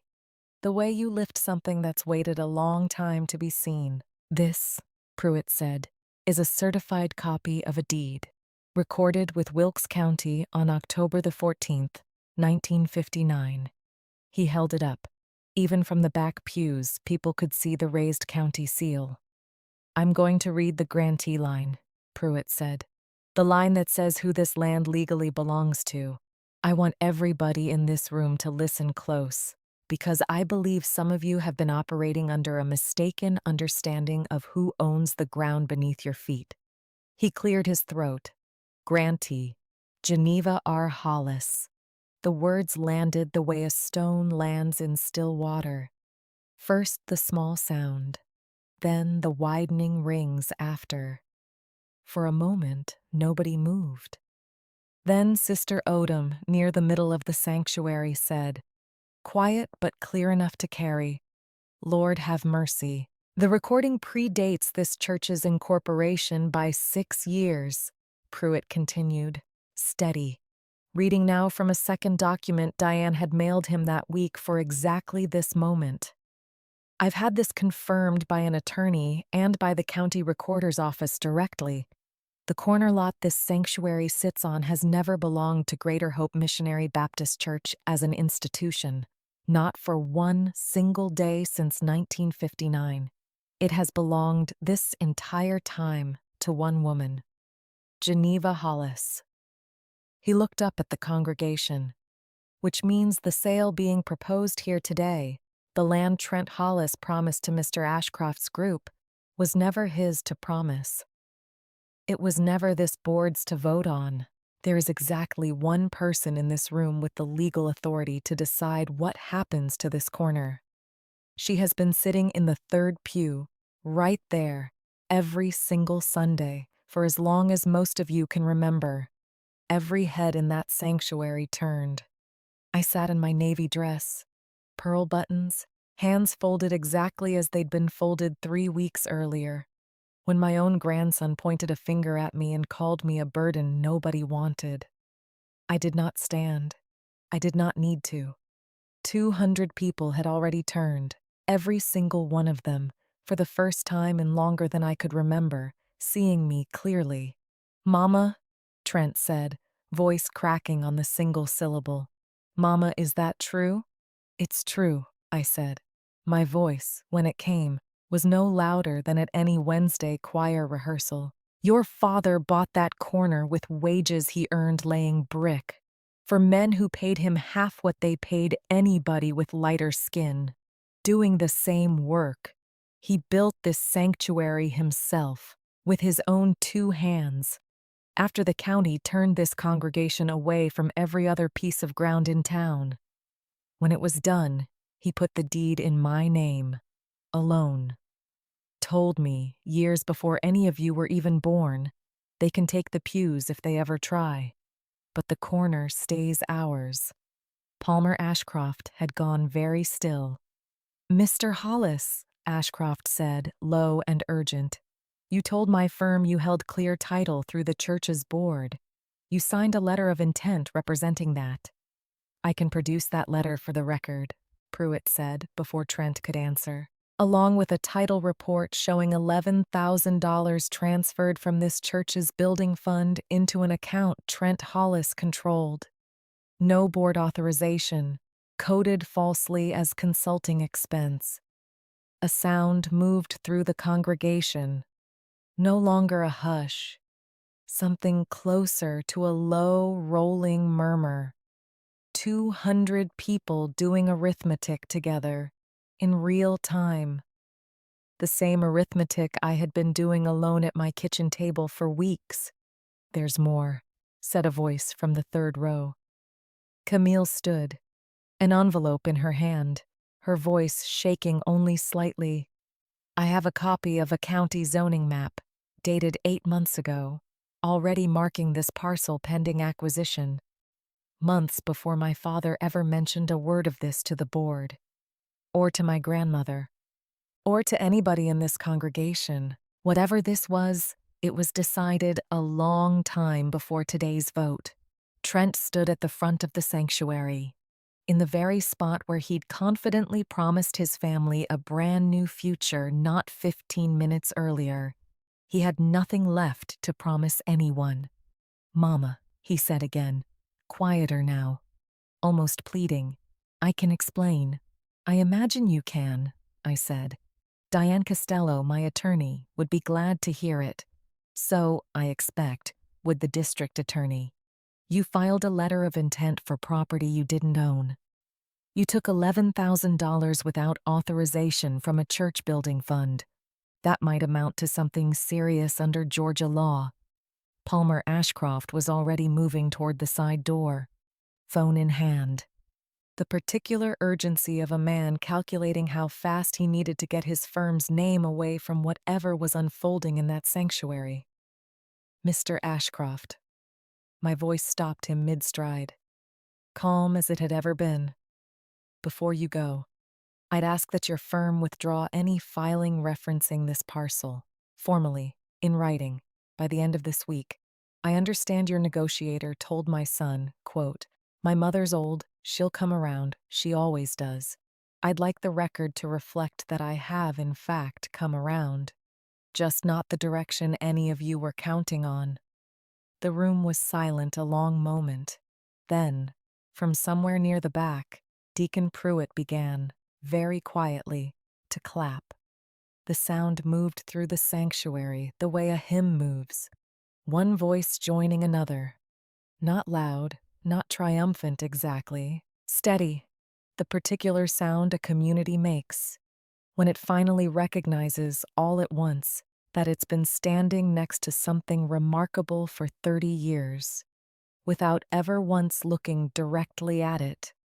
Dominic sat frozen in the third pew, where he'd once stood and pointed a finger at his own grandmother. When I finally looked his way, I didn't see anger on his face.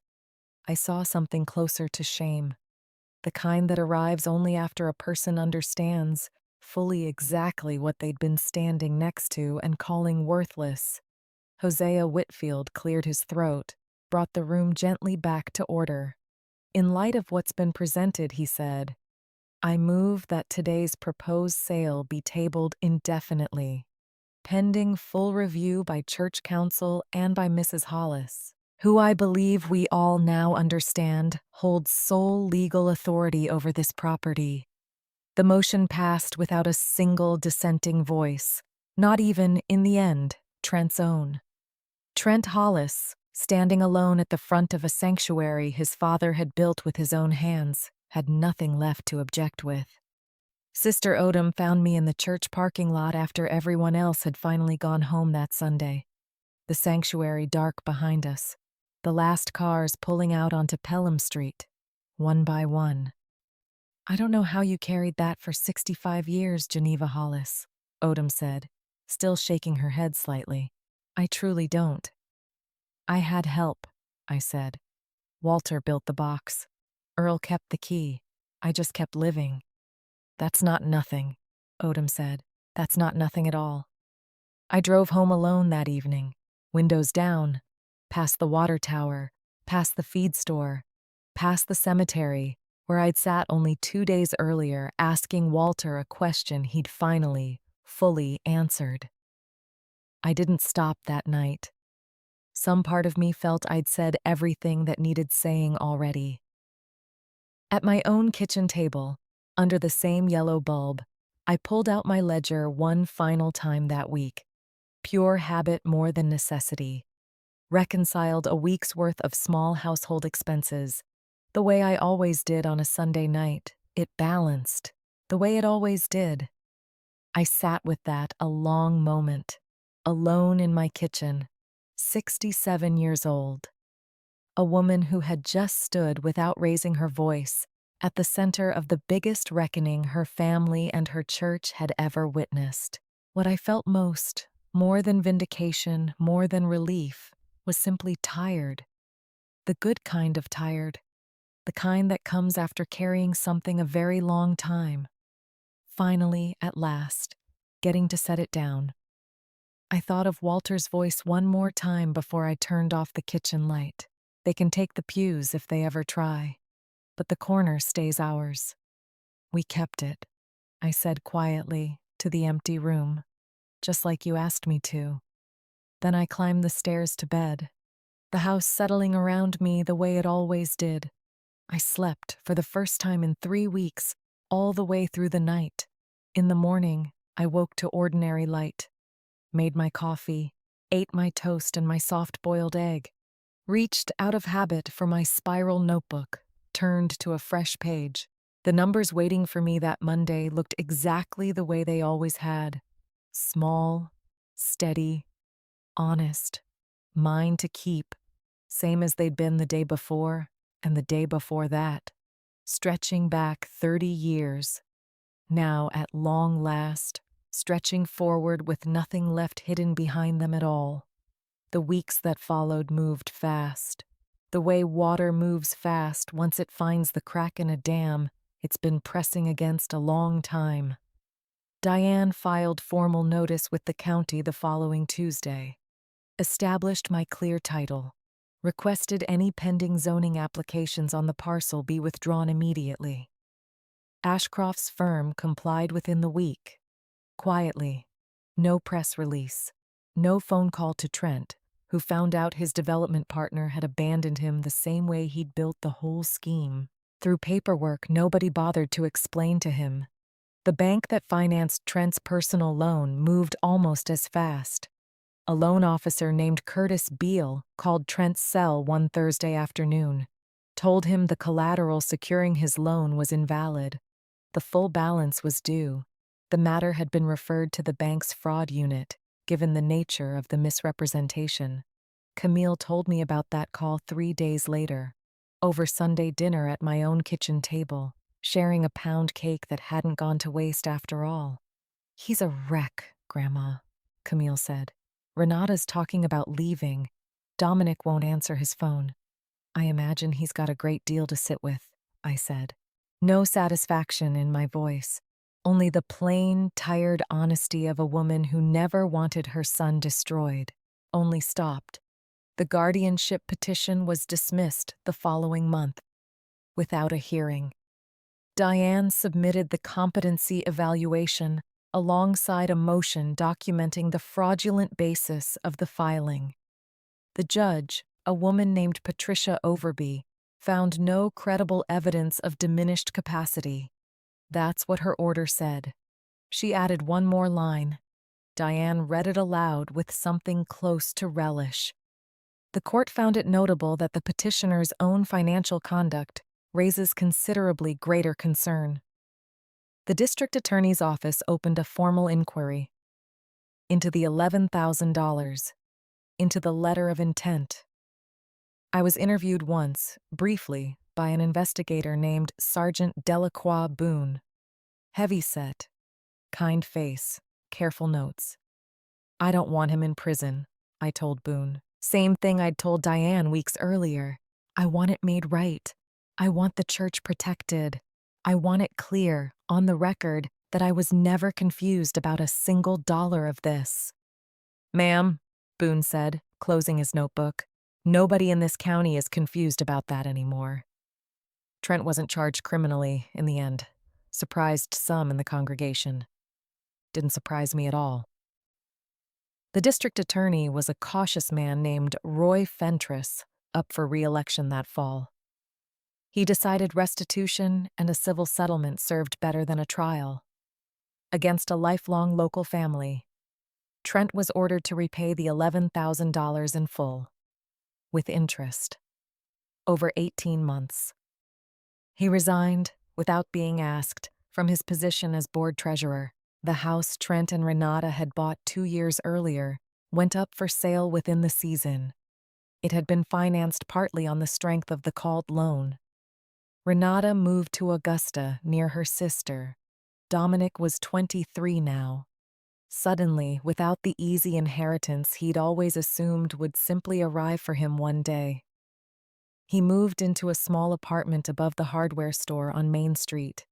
Took a job stocking shelves at the feed store, the same one his great-grandfather had once been refused credit at. By the time the district attorney's office completed its final accounting that winter, the full report ran to 11 separate figures, each one traced, documented, cross-referenced. The $11,000 from the building fund, the $19,000 in undisclosed earnest money, the $62,000 personal loan, called in full, the $400 a month redirected from his own son's college fund, a $28,000 civil penalty negotiated into the settlement, paid directly into a new Greater Hope Maintenance Trust, one the board and I now administered jointly. So no future treasurer could ever move money again without 2 signatures and a public vote. Trent's total restitution came to just over $101,000. Took him the better part of 2 years to repay, working a warehouse job in Augusta on top of whatever else he could find. It's not about the money, I told nearly everyone who asked why I'd gone to such lengths to document every dollar. It was never about the money. Not for me. I don't believe it was ever really about the money for Walter either, down at the root of it. It was about making sure of one thing, that nobody could ever again stand in that sanctuary and say the corner belonged to anybody else. My husband built it with his own 2 hands. It was always meant for exactly who he intended. I paused, the way I often did before the words that mattered most. The money is just how you prove it, I said, to people who won't believe anything else. But I never needed $400,000 to know what that ground was worth. I knew that the day Walter first laid the cornerstone. I've known it every day since. I did not celebrate any of it. Did not, in the months that followed, say a single unkind word about my son or grandson to anyone in the congregation. Plenty of people were saying plenty on my behalf, in the parking lot after service, over coffee at the diner. In the particular way small towns process a story too large for any one household to hold alone. What I did instead was quieter, in its own way, larger. I met with Pruitt, Whitfield, and Diane over several weeks. Together we drew up a formal, irrevocable agreement, recorded at the courthouse, granting Greater Hope a permanent, protected lease on the corner, at no cost. For as long as the congregation continued to worship there, I retained title as a safeguard, exactly as Walter always intended. Your husband built you a fortress, Diane told me, the day we signed the final paperwork. It held for 65 years without anybody even knowing it was there. He built me more than that, I said, folding the signed copy into my purse. He built me the proof that somebody once thought I was worth protecting, even from my own family, even before I knew I'd ever need it. Camille asked me one evening what I planned to do about Dominic, whether there was any chance of the 2 of us finding our way back to something resembling family. I considered it a long while before answering. I'm not in the business of closing doors, I said finally. I never have been. But a door being open isn't the same as me walking through it for him. If Dominic wants to find his way back, he'll have to walk that road himself. on his own 2 feet, the same way I walked into that recorder's office by myself on a Monday morning, when nobody in my family thought I had it in me to find out anything at all. I paused. He called me a burden, I said, in front of 200 people who've known me my whole life. I've thought about that word a great deal these past months, Camille. A burden is something somebody else has to carry.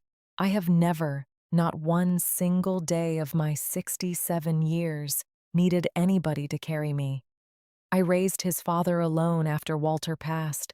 I kept this church's books straight for 30 years without a single dollar out of place. I found a deed my own grandson didn't know existed, in a box his own great-grandfather sealed. I did it without raising my voice one time. That is not a burden, Camille. That is a woman who has been quietly holding this family up a great deal longer than any of them ever noticed. Camille reached across the table and took my hand. They notice now, Grandma, Camille said. Yes, I said, something almost gentle in it. No triumph, no bitterness, only the plain fact of a woman finally being seen exactly as she'd always been. I believe they finally did. Dominic didn't call for nearly 6 months. When he finally did, it was a Tuesday evening in early spring. I almost didn't recognize his voice at first. Older, somehow. Worn down by a winter of stocking shelves and thinking, apparently, about a great many things he'd never had cause to think about before. Grandma, he said, I've been wanting to call. I just didn't know what to say. You could start, I said, with whatever's true. A long pause on the line. I was wrong, Dominic said finally. About what I said, about all of it. I keep thinking about that word, burden, and how it wasn't even close to true. I said it anyway, because it was easy. Because nobody in the room was going to stop me. No, I agreed. Nobody was. I'm not asking you to forgive me right now, Dominic said. I just wanted you to know I understand what I did. I understand it a lot better now than I did that day. I appreciate you saying that, Dominic, I said. Understanding is a start. It isn't the whole road, but it's further than a lot of people ever manage to walk. Can I come see you sometime? Not to ask for anything, just to see you. You know where I live? I said. You always have. He came the following Sunday, sat at my kitchen table, ate a slice of pound cake, helped me carry folding chairs out to the fellowship hall for the Wednesday meal ministry I still ran. Alone. Off a budget I still tracked to the penny in a spiral notebook. He asked about his great-grandfather, about Walter.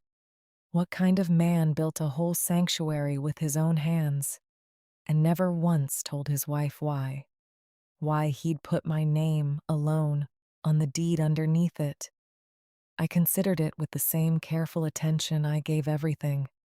I think he knew something, I said. Better than most men of his generation ever let themselves say out loud. The world does not always protect the people who build it. He was a black man laying brick, for wages half of what any white man got, for the same work, in a town that wouldn't let his own congregation buy land anywhere but Boggs Hill.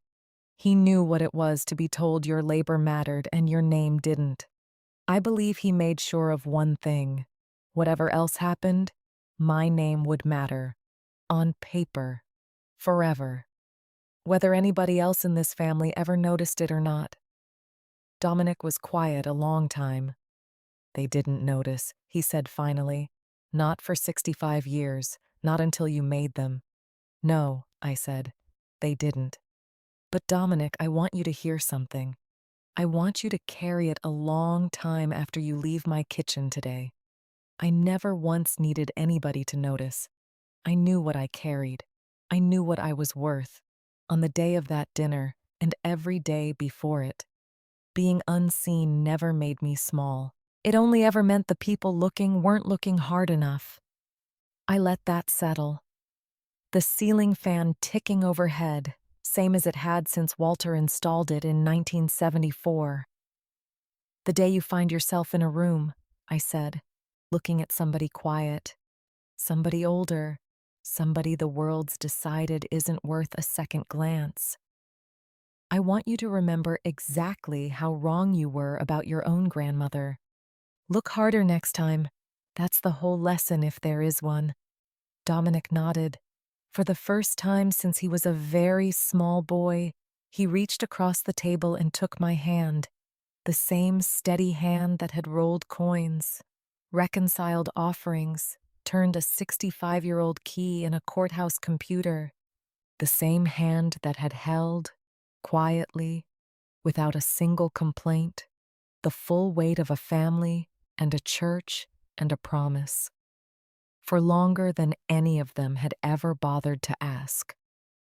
By the time the church celebrated its 65th anniversary the following autumn, the story had settled into something gentler than scandal, the kind of history a congregation folds into its own bones, repeats generation over generation until it becomes simply part of who they are. The sanctuary was decorated with the same care the congregation gave every homecoming: fresh flowers along the altar rail, a banner over the choir loft reading 65 Years of Faith, folding chairs set along the back wall for the overflow crowd. People drove in from Augusta by then, even Atlanta. Most had heard some version of the story through cousins or co-workers, or the small item that had run, eventually, in a regional paper. Reverend Ellis preached that Sunday on the parable of the stone the builders rejected. He never once said my name from the pulpit. There wasn't a soul in that sanctuary who didn't understand exactly who he meant.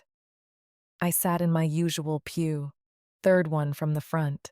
A new dress for the occasion, pale yellow instead of navy. Camille had told me, laughing, that even a dignified woman was allowed a little color once in a while. I decided, at 68, that my granddaughter had a point. Earl Pruitt, 80 by then, moved slower than he used to.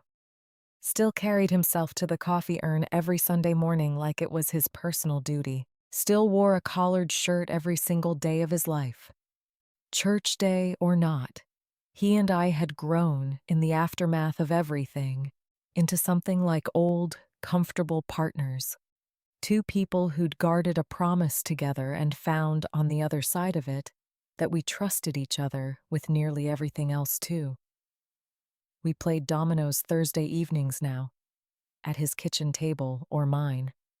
The board renamed the small fellowship annex, the very room where Dominic had called me a burden, the Walter and Geneva Hollis Fellowship Hall. A modest brass plaque by the entrance read simply, "Built by his hands, held by her name, 1959. I cried the day they unveiled it, quietly, in a way I hadn't allowed myself in 25 years. Earl Pruitt didn't say a word about it, just handed me a handkerchief he happened to have ready. Palmer Ashcroft's firm never operated in Wilkes County again. Word of what happened at Greater Hope traveled further than Marston, further than Augusta, further even than the small item that eventually ran in the regional paper. More than one small-town church board across that part of Georgia quietly asked its own attorney, in the months that followed, to double-check something. Exactly whose name sat on exactly which deed. Trent finished his restitution payments 4 months ahead of schedule, working double shifts himself now at a logistics warehouse outside Augusta, the kind of work he'd spent most of his adult life trying to rise above. He called me every few weeks, tentative at first. Conversations that lasted only a few minutes, rarely touched anything beyond the weather and Camille's law school applications. I took every call. I didn't pretend the wound between us had closed. It hadn't, not fully, not yet. But I'd decided somewhere in the quiet aftermath that a door left open cost me nothing. Dominic came around most weeks now, not every week, but enough that I had started setting an extra place at my table on Sundays without being asked. He'd taken to asking me, of all things, to teach him the old ledger method, the pencil and paper reconciliation I'd used for 30 years before anybody trusted a spreadsheet with the church's money. There was a part of the story I rarely told, even to Camille, even to Pruitt over Thursday dominoes, the part that happened in the days right after the meeting, before the town settled into telling it as legend, when it still felt to me like standing in the middle of a house whose walls had just come down around me. I hadn't slept the night of the meeting, sat up at my kitchen table till nearly 3 in the morning. My own copy of the deed spread flat under the yellow bulb. I let myself, finally, feel the full weight of everything that had happened. I'd feared, more than I ever admitted, that the congregation might not believe me, that people might see my 65 years of silence about the deed as its own kind of dishonesty, rather than what it actually was, a woman honoring a dead man's careful, protective wish. None of that fear came to pass. Sister Odom came to me the very next Wednesday, took both my hands. 65 years, Geneva. 65 years you carried that. Never once let it slip. Not even when your own grandbaby called you ugly names in front of God and everybody. I don't know that I could have done it. On the anniversary of Walter's passing that year, I walked to the cemetery again. Alone, the way I always did. Carrying a fresh jar of zinnias. "We kept it, Walter," I said finally. "The corner. It's still ours. I imagine you knew, somehow, a day would come when I'd need to stand on that promise, even if you never lived to see exactly what shape the trouble would take." I traced my fingers along the edge of his headstone, granite warm from a full day of Georgia sun. "Dominic's coming around," I said, slowly, like everything worth trusting does. Trent, too, in his own way. Though that road's longer, and I expect it'll take him the rest of his life to walk all of it. But the church still stands where you built it. My name's still the only one on that deed. This Sunday, same as it's been for 65 years, somebody's going to eat a hot meal in the hall we built together. Not one soul in that room is going to have any idea what it cost to keep that ground ours. I think that's exactly how you'd have wanted it. Quiet. Paid for. Nobody owing anybody a single thing but gratitude. I stood, brushed the grass from my skirt exactly as I had the first time I'd come here after finding the deed, walked back to my old Buick, windows still down because the AC had still never worked right, drove home past the water tower with Marston fading on its side, past the feed store, past the corner, where a young man once told a truck full of co-workers, paid half his wage, that he'd bought a piece of ground he intended to leave to his wife, to nobody else, no matter what came after him. That evening, at my kitchen table, under the same yellow bulb, the one that had lit 65 years of ledgers, I pulled out my spiral notebook, opened it to a fresh page, began, penny by penny, to reconcile the week's offering, exactly as I had every Sunday of my adult life. $1,406 in the plate, $1,406 on the deposit slip. It balanced. It always did. That was the whole quiet secret of a life well kept. Penny by penny, year after year, I had never once needed anyone's permission to know it. I had only ever needed my own 2 eyes, my own steady hand, and a husband patient enough to build me a fortress before I ever knew I would need one. Somewhere behind the pulpit wall, mortared into the cornerstone, an empty brass box sat quiet in the dark. It had waited 65 years to matter. Its work was finally done. It had carried nothing more across all those silent decades than a woman's name and the whole truth of what she was worth.